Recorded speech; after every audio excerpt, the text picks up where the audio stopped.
Hola, bienvenido a otro video de la serie de diagramas de fuerza cortante y momento flector, en donde hemos estado repasando, o para algunos será viendo por primera vez, todos esos conceptos y elementos necesarios que nos permitirán realizar la gráfica de estos momentos, de estos diagramas de fuerza cortante y momento flector, para cualquier caso que se nos presente. Y en este video vamos a hablar del momento flector. Vamos a tratar de definir lo que es el momento flector. Como lo hicimos en el video de fuerza cortante, vamos a darle, como quien dice, ya sabemos el nombre del momento flector, vamos a darle el apellido ahora. O sea, qué viene asociado a lo que es un momento flector. Y también lo que te voy a indicar acá es que en algún momento o alguna condición de carga que se te presente, el momento flector no es el único que va a aparecer allí. Entonces, para empezar a definir lo que es este momento flector, comenzamos por el principio, como lo hicimos en la clase de fuerza cortante. Y que es que gracias a la condición de estaticidad, a la condición de equilibrio de estas estructuras que estamos viendo, es que se nos permite hacer todo esto que te voy a mencionar a continuación. En el caso de los movimientos de rotación, se dice que el equilibrio se mantiene cuando la siguiente relación es verdadera. ¿Y qué es? O sea, voy a dibujar primero lo mismo que hice la vez pasada, como que un sistema de referencia, y voy a dibujar allí un cuerpo genérico. Así fue como lo llamé, creo que así fue como lo llamé la vez pasada. Aquí tenemos nuestros tres ejes del sistema cartesiano que siempre hemos estado utilizando, que es X, Y y Z. En verde voy a dibujar acá un cuerpo genérico, que es sencillamente un cuerpo que no tiene una forma definida, ¿no? Y lo hacemos así porque queremos mantener la generalidad del problema, ¿no? de la definición del problema. Entonces, imaginemos que sobre este cuerpo hay aplicadas ciertas fuerzas y estas fuerzas están causando momentos, ¿no? Porque depende de dónde se aplique la fuerza y de dónde veas el problema, o sea, dónde te pares en todo esto, se van a producir momentos o no. Entonces, vamos a decir que, por ejemplo, en el eje X aparecen dos momentos, el momento X1, y voy a colocarlo por conveniencia así, y el momento X2, siendo este momento X2 negativo. En el eje Y voy a decir que, bueno, que aparece un momento MY1 y un momento MY2, y a este lo voy a llamar negativo. Y aguántame un poquito porque ya te voy a definir lo que son esos signos positivos o negativos en el caso de los momentos. Y luego en Z voy a tener un momento positivo, MZ1, y un momento, o sería al contrario, momento 2. Déjame renombrarlo para mantener la consistencia. Momento 2, momento en Z1 y este momento 2. De hecho, lo voy a dibujar, lo voy a escribir un poquito menos, MZ2. ¿Sí? La convención de signos utilizada acá en este diagrama sigue la regla horaria o antihoraria, la regla de la mano derecha. Es decir, que si tú te paras de frente a un eje, por ejemplo, imaginemos que te paras acá y miras al eje así, un momento en ese eje X va a ser positivo si ves que produce un giro en contra de las agujas del reloj, es decir, un sentido antihorario. Y va a ser negativo si produce un giro en sentido horario o a favor de las agujas del reloj. Bien, entonces, la definición de equilibrio de rotación, que es lo que nos permite realizar todo esto, dice que este cuerpo va a estar en equilibrio si la sumatoria algebraica de todos estos momentos es igual a cero. Y cuando utilizo la palabra algebraica, se requiere decir que esos momentos que vas a sumar allí tienen que venir con sus signos. Matemáticamente hablando, lo podemos escribir de esta manera, es decir, y lo voy a llamar equilibrio acá. Equilibrio del cuerpo en rotación. Y voy a poner una línea abajo para subrayarlo. Se dice que este cuerpo está en equilibrio de rotación si matemáticamente se cumple esto, como lo que había mencionado, que la sumatoria de los momentos alrededor del eje X son iguales a cero, la sumatoria de los momentos alrededor del eje Y son iguales a cero, o es igual a cero, y la sumatoria de los momentos alrededor del eje Z también es igual a cero. Y a pesar de que los problemas que vamos a ver para graficar los diagramas de fuerza cortante y momento flector son generalmente presentados en dos dimensiones, como te vas a dar cuenta en la sección de ejercicios, es importantísimo definir este concepto en el espacio. en 3 dimensiones. Y por eso es que tenemos estos 3 momentos que aparecen acá. ¿Bien? Si seguimos el desarrollo matemático de lo que sería la sumatoria de momentos en el eje X, Y y Z, todos ellos iguales a 0, eso querría decir que entonces el momento x1 más el momento x2, que es negativo, entonces terminaría restando, tendría que ser 0, que en y sucedería lo mismo, y lo voy a escribir acá, y en z sucedería lo mismo. Por eso quise escribir los índices con la misma secuencia o consistencia, ¿no? Entonces esto es súper importantísimo, ¿no? Eso es lo que te quiere decir, es que todas las fuerzas que generan un momento en el cuerpo, ese genérico que estamos utilizando para el estudio, bueno, si queremos decir que eso está en equilibrio, eso se puede determinar cuando matemáticamente la suma algebraica de todos esos momentos a lo largo, alrededor de cada uno de esos ejes X, Y y Z son igual a 0. Bien. Ahora, ¿qué pasa si yo divido este cuerpo en dos partes y para ello voy a trazar una línea imaginaria acá y esta la voy a llamar la sección AA, y para hacerlo un poco más ordenada, voy a como que segmentarla, ¿no? Para decir que esto es una sección. Allí está. Entonces, si yo hago un corte allí, eso lo que me va a permitir es ver en los adentros del cuerpo y ver qué tipo de fuerzas internas salen a la luz, salen a la superficie y me van a hablar, me van a decir qué efecto esas fuerzas internas, cuando hablo de fuerzas incluyo los momentos allí, qué cargas, o para generalizarlo, qué tipo de esfuerzos esas cargas van a estar creando en el interior de ese cuerpo genérico. Porque recuérdate que lo que queremos saber es qué esfuerzos se producen a partir de las cargas. Ese es todo el objetivo de los diagramas de fuerza cortante y momento flector. Entonces, vamos a dividir eso y para hacerlo voy a copiar de nuevo este diagrama que está acá y lo voy a limpiar un poquito. Voy a colocar acá, más o menos aquí, y déjame borrar lo que no voy a necesitar por los momentos, que sería esto que está acá, ¿sí? Ni esto que está acá, ni esto. Volveré a escribir algunas cosas que necesito, pero no esto en este momento, ni esto tampoco, ¿sí? Entonces déjame crear la división, ¿no? La sección de ese cuerpo que acabo de dividir. Y una de las premisas que voy a utilizar acá es que cuando hice el corte, ese corte es paralelo al plano YZ. Entonces voy a eliminar esto que está acá porque así me va a permitir dejar únicamente el segmento o la parte izquierda del cuerpo genérico, que es la que me interesa analizar, ¿no? Entonces esta es la parte genérica del cuerpo que quedó, ¿sí? Perfecto. Y otra vez, o sea, lo voy a escribir nada más acá por nota. Entonces esto es paralelo al plano YZ, ¿sí? Cuando corto el cuerpo en la sección AA, lo que sucede es que esos momentos que aparecían en la parte derecha del cuerpo van a estar representados por una tripla de momentos actuando sobre esta sección. Eso es lo que me va a indicar en este diagrama incompleto que acabo de hacer, que hubo algo que removí, algo que existe pero no lo estoy viendo en este momento y que por conveniencia me deshice de él para poder ver los efectos de esas fuerzas internas en el interior del cuerpo genérico. Entonces, ¿qué va a suceder acá? Bueno, si hablamos de momentos, aquí me van a aparecer 3 momentos resultantes, ¿no? Que son el efecto del cuerpo, del segmento derecho sobre el segmento izquierdo, ¿no? Como la reacción. Voy a tener un momento en X.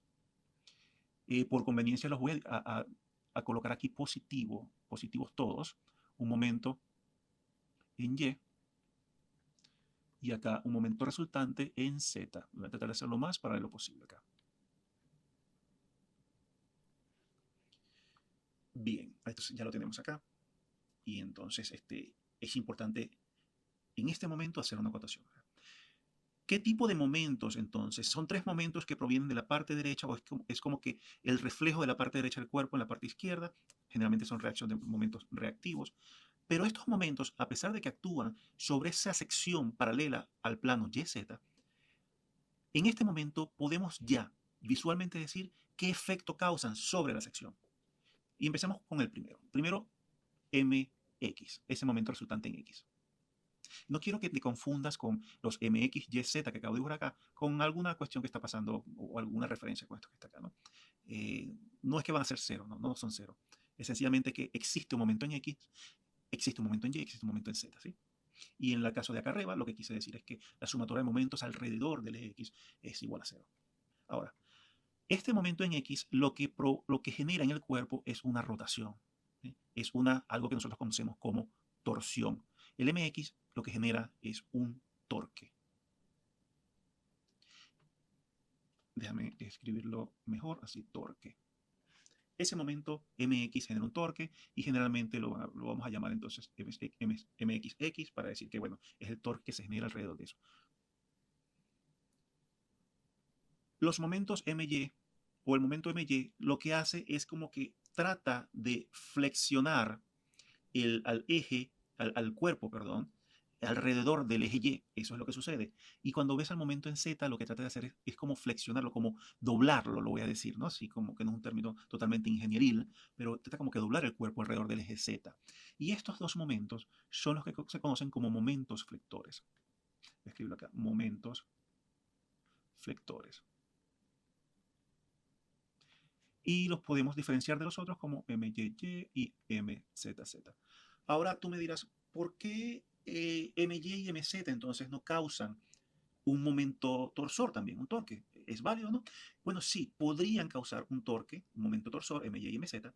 Lo único es que cuando al dividir el cuerpo y al tener el cuerpo, la sección paralela al plano YZ, ya me condiciona el efecto que cada uno de esos momentos causa en el cuerpo, ¿no? Porque al yo seccionar ese cuerpo por la línea AA, al tener ese plano paralelo a YZ, lo que intrínsecamente se crea es un eje no de simetría, pero es un eje del elemento prismático. Es algo así. O sea, se me generaría como que un eje más o menos de esta manera y que es paralelo al eje X, ¿no?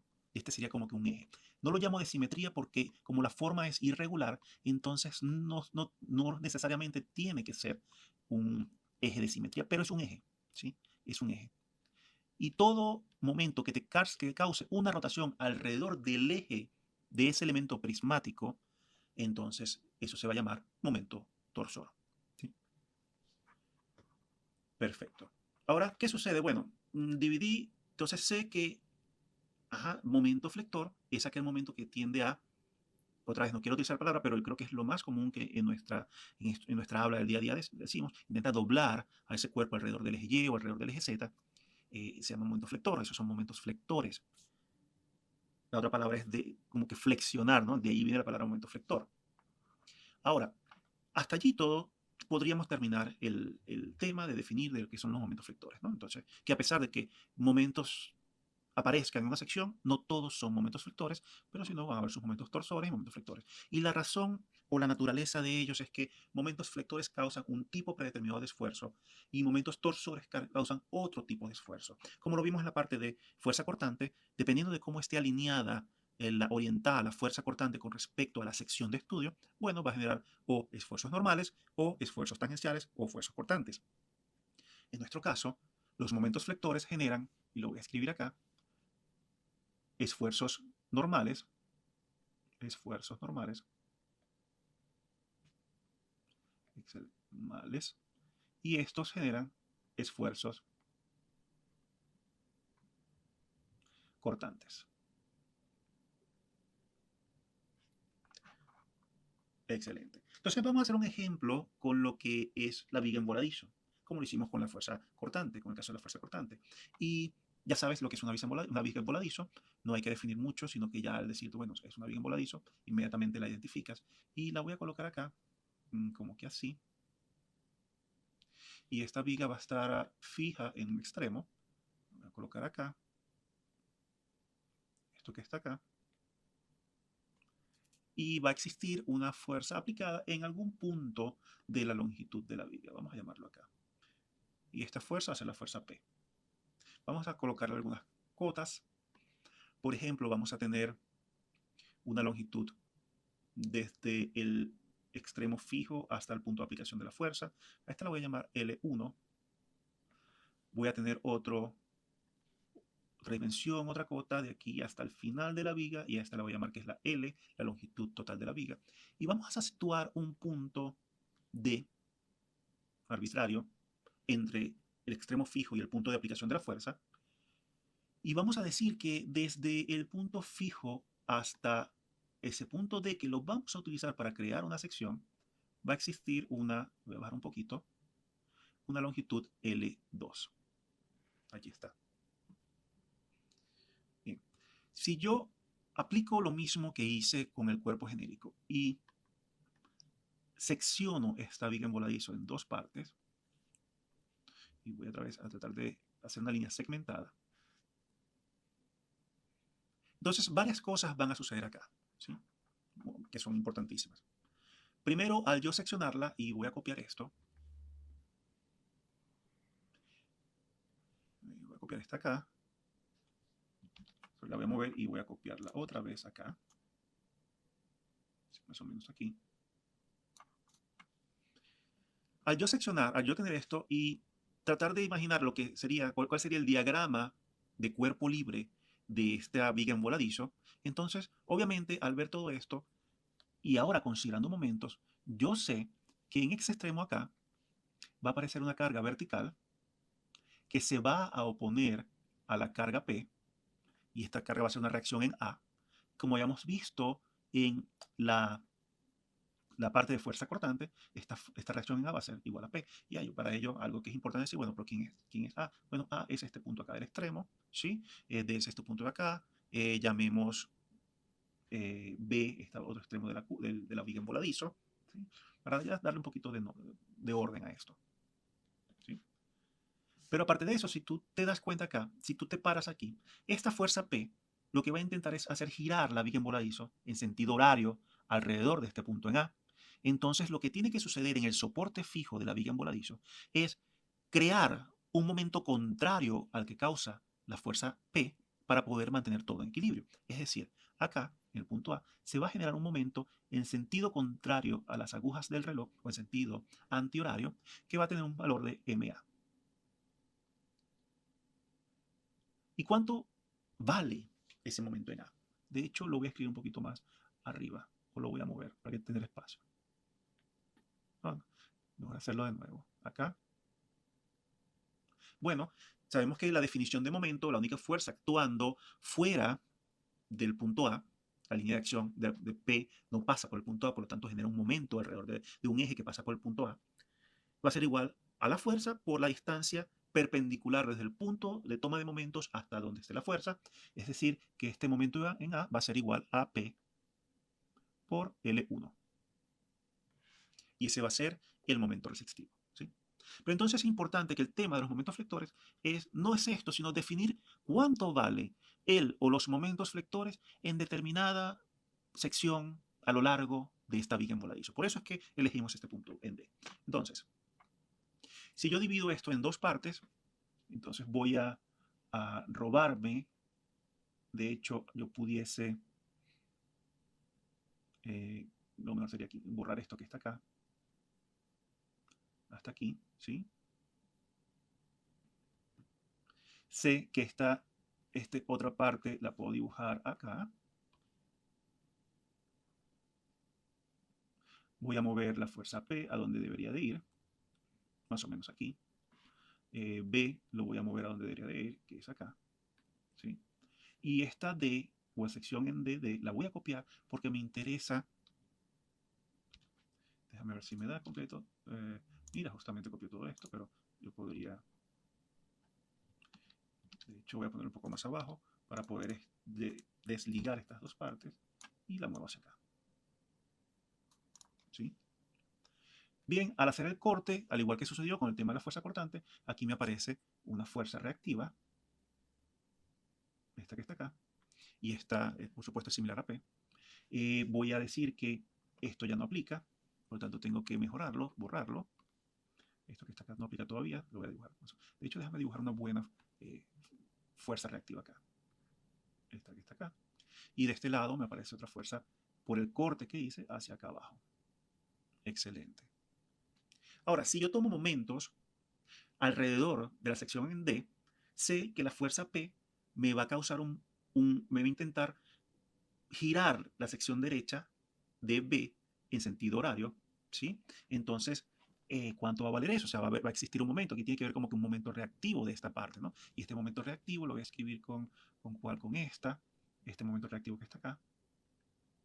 ¿Y ese momento quién va a ser? Bueno, va a ser es la distancia que existe entre D y el punto de aplicación de la fuerza, y la distancia que existe entre D y el punto de aplicación de la fuerza no es más que la diferencia de L1 y L2. Es decir, que este momento que está acá va a ser igual a la fuerza P por L1 menos L2. Del otro lado, si yo me paro en D y veo qué fuerzas intentan hacer girar a este segmento que me quedó AD acá, bueno, la fuerza que me intenta hacer girarlo es la fuerza esta P. Entonces, esa fuerza P lo que me va a crear es un momento que va a valer ¿cuánto? Bueno, esa fuerza va a valer, voy a ponerlo acá, P por L2. Pero no solo eso, sino que este momento que está acá, que me intenta, porque recordemos que este momento P por L2 me genera un momento de esta manera, ¿sí? Ahora, este momento que aplica, que está aplicado acá, está en contrario a esto, es decir, que esto se le tiene que restar o en viceversa. Aquí también existe la aplicación del momento DMA, es decir, que como lo voy a aquí también existe de este lado, ¿no? Si muevo todo esto para acá, el momento en A que es PL1. Ahora, algebraicamente hablando, estos dos que están acá, este primero que está acá es negativo y este segundo que está acá es positivo. Entonces, el momento que aparece acá en la parte izquierda del elemento va a ser igual a que, bueno, igual a la resta de ambos, es decir, es igual a PL1 menos PL2, que lo podría simplificar sacando factor común, P de L1 menos L2, lo que es exactamente igual a lo que habíamos visto acá. Idéntico. Entonces, a ese momento, M igual a P por L1 menos L2, se le conoce como momento flector en el punto D o en D. ¿Sí? Y de esta manera, o sea, seccionando el elemento en el punto de interés o en el punto en el que quieras hacer un estudio más profundo, es cómo puedes determinar cuánto valen los momentos flectores causados por las fuerzas aplicadas o las cargas aplicadas a el elemento. Y date cuenta que cuando en este proceso hablamos de cargas como fuerza o cargas como momentos. Entonces, cerramos acá un pequeño resumen. Comenzamos a ver el tema del momento flector. Dijimos que gracias al equilibrio del cuerpo en rotación es que podemos hacer todo este tipo de derivaciones, y definimos que el equilibrio del cuerpo en rotación lo que quiere decir es que la suma de todas las cargas que genera momento en el cuerpo van a ser igual a cero alrededor de todos los ejes del sistema cartesiano que estamos utilizando. Por eso es que nos aparece momento en X igual a cero, momento en Y igual a cero y momento en Z igual a cero. Luego seccionamos el cuerpo y creamos arbitrariamente una sección paralela al plano YZ, donde al remover la parte derecha del cuerpo se generan unos momentos resultantes que nos dan a conocer o nos dan la información de que, hey, aquí había algo que lo removiste, pero su efecto todavía sigue presente por el hecho de tener estos momentos acá. Y nos damos cuenta que esos tres momentos alineados con los tres ejes cartesianos van a generar tres tipos de fenómenos diferentes, o dos tipos de fenómenos diferentes. Específicamente, el momento alrededor de X, por el hecho de por haber hecho el corte de esa manera, nos va a generar un torque, un momento torsor, y que ese momento torsor nos va a generar en el interno del cuerpo esfuerzos cortantes, que los momentos en Y y Z lo que me generan son momentos flectores, lo que me van a generar esfuerzos normales en el interno del cuerpo. Entonces eso importa, o sea, ya empezamos a definir lo que son esfuerzos, momentos flectores que causan esos esfuerzos normales. Y luego hicimos un ejemplo donde utilizamos una viga en voladizo, la seccionamos, y esa viga entonces empezamos a buscar la manera de cómo definir el momento flector en cualquier punto de la viga, o sea, no necesariamente en los extremos o en los puntos de aplicación, no. Simplemente si yo estoy interesado en saber cuál es el momento flector en algún punto en específico de la viga, bueno, entonces esta es una de las maneras de hacerlo, ¿no? Dividiendo o seccionando el cuerpo. Entonces, como definitoria, el momento flector es aquel tipo de momento que va a crear una flexión alrededor del cuerpo. Recuerden que momentos pueden crear torsión o pueden crear flexión. Y ya sabemos cómo identificarlos. Gracias por haber estado conmigo hasta este momento. En el próximo video les voy a hablar acerca, creo que va a ser corto, acerca de la convención de signos utilizadas para la fuerza cortante y momento flector. Y a lo mejor vamos a empezar a introducir las relaciones que existen entre carga, fuerza cortante y momento flector. Yo creo que ya sería ya como que el último video teórico de toda esta parte, de toda esta serie, para luego pasar a los ejercicios, a los ejemplos, donde vamos a ver cómo se aplica esta técnica, cada uno de estos criterios que hemos visto hasta ahora, con la finalidad de que no importa qué tipo de problema se te presente, vas a tener las herramientas para poder resolverlos. No es una receta de que, recuérdate, de que si tienes esto, haces esto, no, no, no, sino te estoy dando las pautas para que no importa cuál sea el problema, los puedas resolver. Gracias y te espero en el próximo video.